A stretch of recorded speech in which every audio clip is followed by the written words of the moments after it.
हमारे YouTube channel और podcast ऋषि says. जैसा कि हमने आपसे वादा किया था, हम एक बार फिर हाजिर है चाइल्डलेसनेस के ऊपर मेल चार्ट लेकर। तो शुरू करते हैं आप सभी के साथ। जी अंजू जी, आप चार्ट शेयर कीजिए। जी। नमस्कार अंजू जी, नमस्कार नीरज जी। नमस्कार। नमस्कार जी।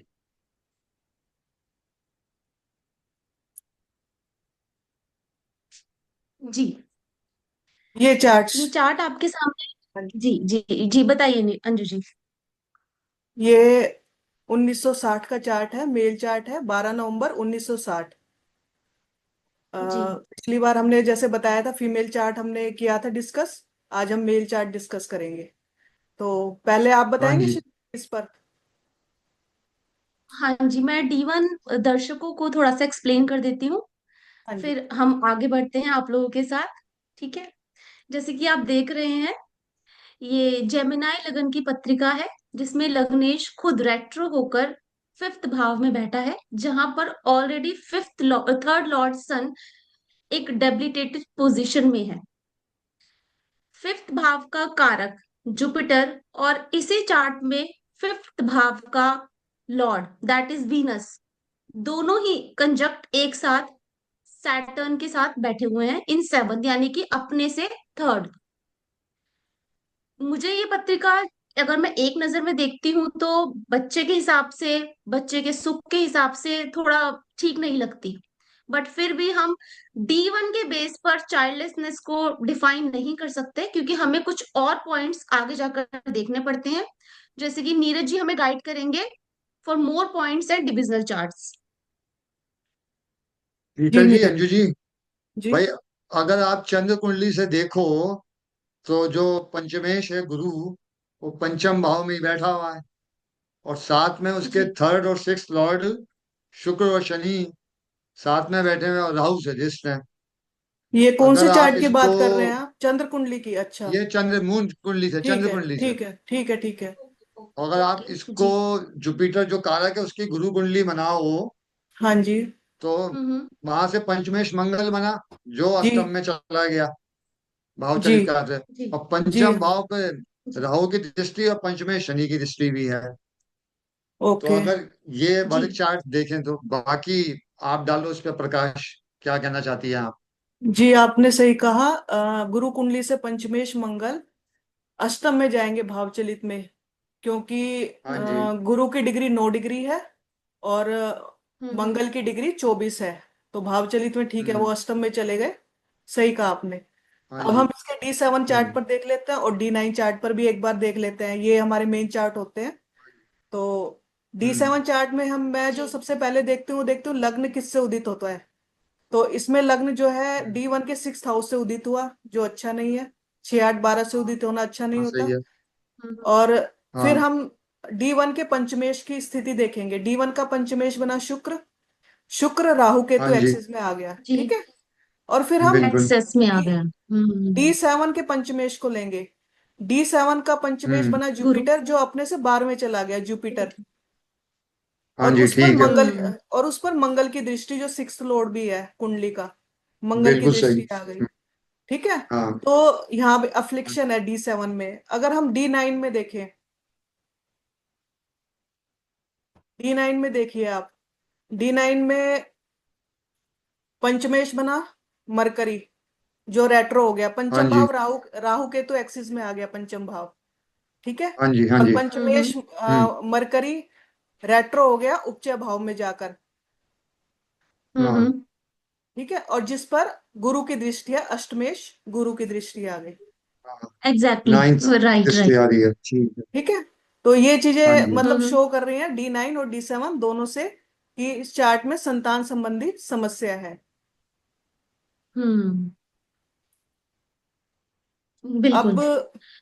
आ, अगर हम इनके हेल्थ पर देखें, भाई इनके रीजन ढूंढना चाहें कि संतान ना होने के क्या रीजन जी रहे, जी एग्जैक्टली। हम्म। तो हमें पहले उसके लिए हेल्थ देखनी पड़ेगी। हेल्थ के लिए अगर हम देखें तो लग्नेश बुध पंचम में जाकर अस्त हो गया सूर्य से। थर्ड लॉर्ड सूर्य से अस्त हुआ। हाँ। लग्न का कारक सूर्य हम्म। नीच हो गया। ठीक है। हाँ जी। और इनका अगर मैं जैमिनी से देखूं तो आत्मकारक सूर्य बना, जो नीच का हो गया, और उस पर ज्ञाति कारक हम्म चंद्रमा की दृष्टि आ गई, राहु केतु की दृष्टि आ हम्म, गई, क्योंकि आप देखिए चर राशि में बैठा है सूर्य। ठीक है, और इन पर जो जी हम्म। जी। 1 4 7 10 पे जो दृष्टियां पड़ते हैं वो 2 5 8 11 से पड़ेंगी। 2 5 8 11 में हाँ चंद्र राइट और राइट। राहु केतु हैं। ठीक है, तो चंद्र ज्ञाति हम्म। कारक हो गया, राहु केतु, तो ये कहीं ना कहीं मतलब लग्न का एफ्लिक्शन है इस पर, चार्ट पर। और सिक्स्थ लॉर्ड, सबसे बड़ी बात है सिक्स्थ लॉर्ड मंगल का लग्न में बैठना, जो रोग स्थान का स्वामी है, और रोग का हाँ कारक जो बिल्कुल। शनि है वो लग्न को देख रहा है, रोग कारक शनि। तो मंगल शनि दोनों का इफेक्ट लग्न पर होना, ये कहीं ना कहीं इन्हें हेल्थ इशू दे रहा है, और दोनों की डिग्री लग्न के करीब है। जैसे लग्न 25 डिग्री का है, और आप देखिए कि ये मंगल 24 डिग्री का है और शनि 21 डिग्री का है, और ये दोनों हाँ सिक्स जी हाँ। एंड एट्थ लॉर्ड भी है। सबसे बड़ी 8 बात है ये लॉर्ड। दोनों सिक्स एंड एट लॉर्ड है। इन दोनों का लग्न पर, सप्तम पर प्रभाव होना, और इवन फोर्थ हाउस पर भी प्रभाव है। आप देखिए शनि की चौथी दृष्टि, एग्जैक्टली 10वीं एग्जैक्टली। दृष्टि, और मंगल की चौथी दृष्टि। तो मतलब केंद्र के 3 भावों पर तो 6 और 8 लॉर्ड का इफेक्ट आ ही गया पूरा पूरा। तो ये एक हाँ जी। मेन रीजन मुझे लगा थोड़ा सा इनकी लाइफ में, मतलब फैमिली का सुख ना होना, क्योंकि फैमिली फोर्थ हाउस से देखेंगे हम, फोर्थ से फोर्थ है हम्म। जो हम्म 7th हाउस है। तो ये सब चीजें इसमें हम्म। हैं। तो अंजू जी, इसको इसे हमने शनि और मंगल लेकर, क्या इसे पोटेंसी से हम कनेक्ट कर सकते हैं? हाँ बिल्कुल, ये देखिए एक तो शनि नपुंसकता का कारक कहते हैं, हमें इम्पोर्टेंस ही दिखाता है। उसने 7th हाउस, हम्म 7th लॉर्ड और कारक वीनस सबको अपनी गिरफ्त में ले लिया। ठीक है, और इवन जो एग्जैक्टली। मार्स हमारा पोटेंसी का कारक है, एनर्जी का कारक है, उस पर भी उसकी दृष्टि आ गई। तो कहीं ना कहीं मुझे लग रहा है सिक्स। ये चार्ट में इम्पोर्टेंसी या इनफर्टिलिटी चार्ट मुझे थोड़ा लग रहा है। हम्म अगर हम संतान की हम्म। दृष्टि से देखें तो आप देखिए ये फिफ्थ लॉर्ड वीनस बना और कारक जुपिटर, ये दोनों गंडमूल में भी हैं। इनकी एग्जैक्टली। चीज आप देखेंगे ना, हाँ जी हाँ। तो हम्म। जुपिटर हाँ नोडिन मूल में जी में है। जी है। जी। ठीक है, और हम्म। ये वीनस, ये दोनों गंडमूल में भी हैं, और भाव चलित में छठे भाव में हाँ। आ जाएंगे। तो मतलब हम्म। फिफ्थ हाउस और हम्म 7th हाउस के लॉर्ड्स पूरी तरह भावेश और कारक सभी, सब पर ये मैलिफिक पीड़ित में। इफेक्ट आना, इनकी वजह से ये चाइल्डलेसनेस मुझे इस चार्ट में नजर आई है। जी। हम्म। नीरज जी, आप क्वेश्चन कुछ बताइए, आपको क्या लगता है कि अब हाँ अंजू जी, क्या इस हो चार्ट में सकता मुझे है? भाई संतान में एक पितृदोष का भी माना जाता है। आमतौर पे कहा जाता है भाई हम्म मेल चार्ट में पितृदोष हो तो संतान नहीं होती है। आप इसके बारे में आप कुछ एग्जैक्टली। बताइए।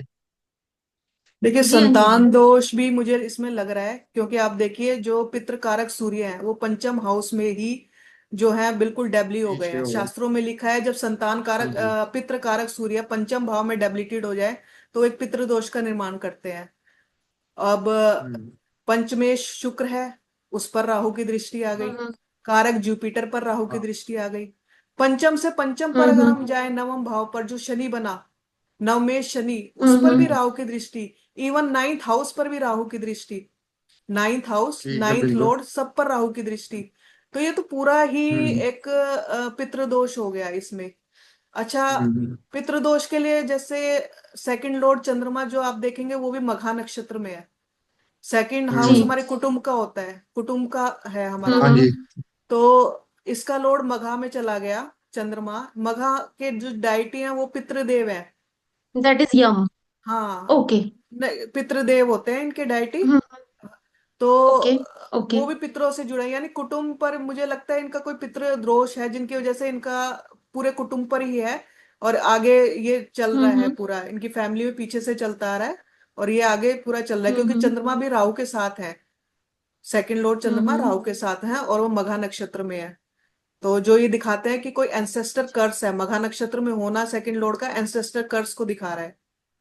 तो ये चीजें ओके इनके ओके। खानदान में पिछली पीढ़ियों से ही मुझे लग रहा है थोड़ी चली आ रही हैं, और संतान भाव पर उनका इफेक्ट होना, 9th हाउस पर इफेक्ट होना, ये सारी चीजों से लग रहा है कि पूरा इसमें है पितृदोष है। आपने सही कहा नीरज जी, इसमें पितृदोष है।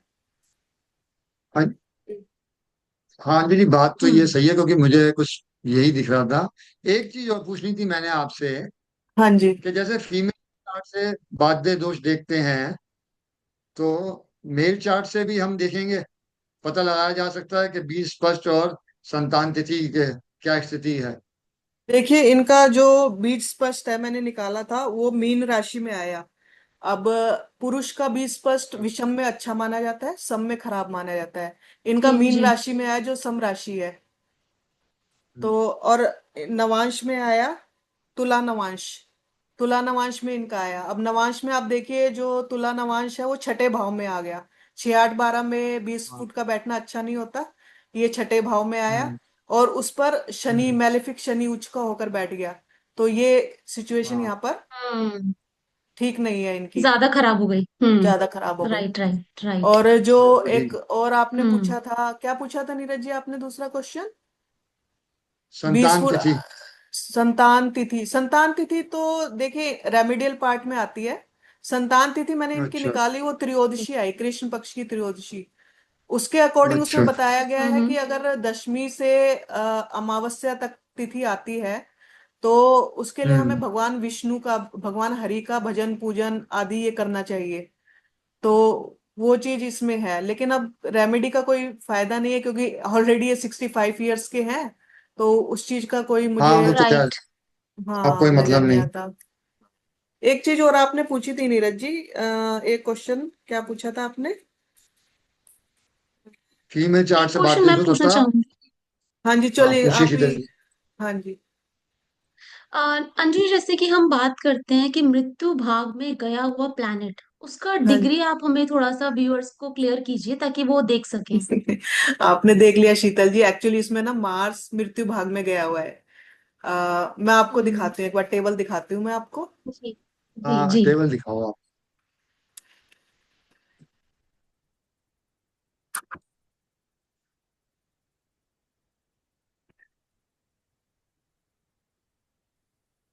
ये देखिए,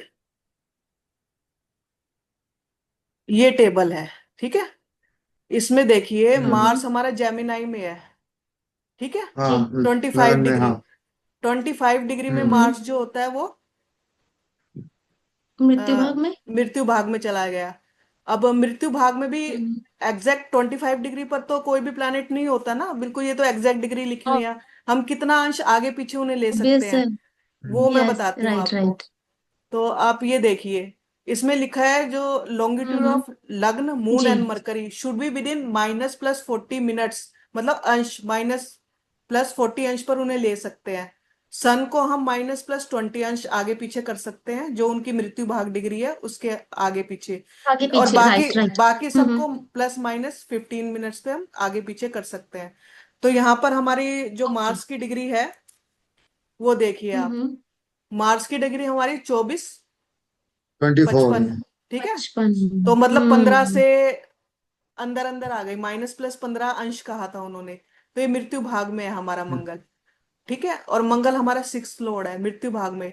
अब कोई प्लानेट मृत्यु भाग में हम्म। जाता है ना तो ये कहा जाता है कि उसके हम्म। नेचुरल ट्रेड्स खत्म हो जाते हैं। नेचुरल ट्रेड्स में ओ। कमी आ जाती है। Okay okay. अब मार्स जो है वो एक तो पोटेंसी का कारक है, एनर्जी का कारक है। अ, हम्म। जैसे हम कहते हैं ना, वीनस और मार्स ये दो हमें फिजिकल रिलेशनशिप के लिए हम्म। मेन प्लैनेट है। वीनस तो हम्म। एक हमें अट्रैक्शन देता है, प्योर लव है, हम्म। अट्रैक्शन है। लेकिन मार्स जो होता है वो फिजिकल ड्राइव देता है।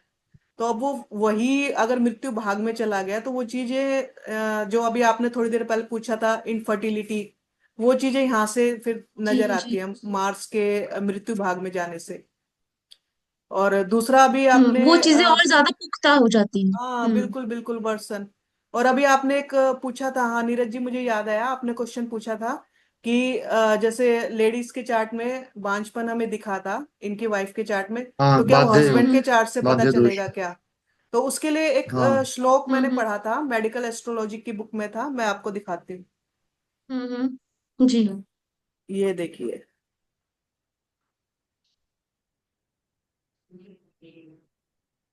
ये श्लोक है। कामेश्वर शुक्र युतो रिपुसः षंढत्व मुदिर यंती। मतलब the wife of a native whose Venus is conjunct with 7th lord in 6th house cause barrenness to wife।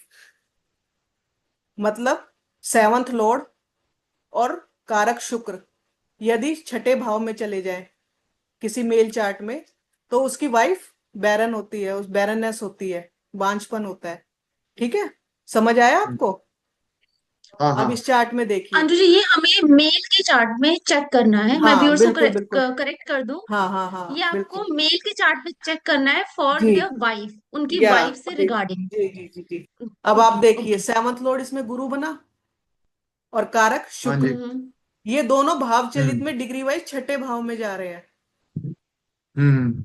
तो ठीक इसलिए है। इनकी वाइफ हम्म में बैरननेस है। जो हम्म। हमने पिछले अपने पॉडकास्ट में डिस्कस किया था सब कुछ, उसमें मैंने एक अनपत्य हाँ योग भी लगाया था। और हम्म। वो अनपत्य हाँ योग हाँ। इसमें एग्जैक्टली। चार्ट में भी लग रहा है। अगर आप देखेंगे, मैंने उसमें हम्म बताया था सेकंड लॉर्ड, फिफ्थ लॉर्ड और सेवंथ लॉर्ड के जो नवांश अधिपति है, उनको वापस हम डी चेक वन में चेक करते हैं, उनमें मेलिफिक हम्म। इफेक्ट नहीं होना चाहिए। अगर आप कहेंगे तो मैं यहाँ चेक करती हूँ। ये देखिए, सेकंड लॉर्ड हमारा बना मून, फिफ्थ लॉर्ड बना हाँ शुक्र सही है। और गुरु। शुक्र अब चंद्र, शुक्र और कारक। गुरु को आप D9 में चेक कीजिए।